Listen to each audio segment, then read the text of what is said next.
तो आंटी जी आप बताएं कि मतलब आप इनसे शादी क्यों की अंकल से इस उम्र में ऐसे झाड़ी वाड़ी में छिपके? इनका मम्मी पापा नहीं राजी थे हमसे शादी करने के लिए, नहीं मेरा मम्मी पापा इनसे राजी थे शादी करने के लिए। अच्छा अच्छा। लेकिन हम दोनों को प्यार मोहब्बत चलता था, लव लैटिस चलता था। क्या क्या चल रहा था? Love lattice. लव लाइटिस। इसीलिए आपने इधर झाड़ी में आके ऐसे शादी की? इसीलिए हम दोनों ने चुरा के आके ये गाछी में शादी किया हूँ।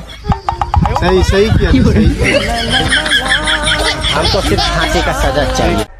मुझे गंदी नाली का कीड़ा कहा, पागल कुत्ता कहा, बंदर कहा, हिटलर कहा, रावण, सांप, बिच्छू, चूहा बोला गया। झूठ पे झूठ, झूठ पे झूठ बोलती जा रही है, शर्म नहीं आती? हमें जानवरों से प्यार करना चाहिए, उनकी इज्जत करनी चाहिए। तुम कहना क्या चाहते हो? मैं तुम्हारी इज्जत नहीं करती। अब नहीं करी तुम्हारी इज्जत। तो मैं चलता हूँ, ठीक है, बाय बेटा। अरे भाई साहब पैसे मत देना, पैसे मत देना। मैं तो गाड़ी की चाबी निकाल रहा था, अब तो पैसे देने ही पड़ेंगे।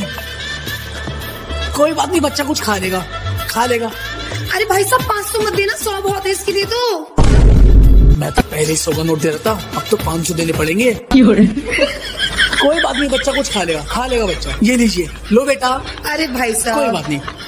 अच्छा बेटा बाय बाय बोलो। बहुत चालू हो रहा था। बाल बढ़ गए, काम बढ़ गए, जिम्मेदारियां बढ़ गई, बस ये हाइट ही नहीं बढ़ी। 10th क्लास में रुक के रह गई। अगर शादी के बाद भी लड़के का पेट बाहर ना निकले ना, तो समझ जाना चाहिए लड़का शादी से खुश को नहीं।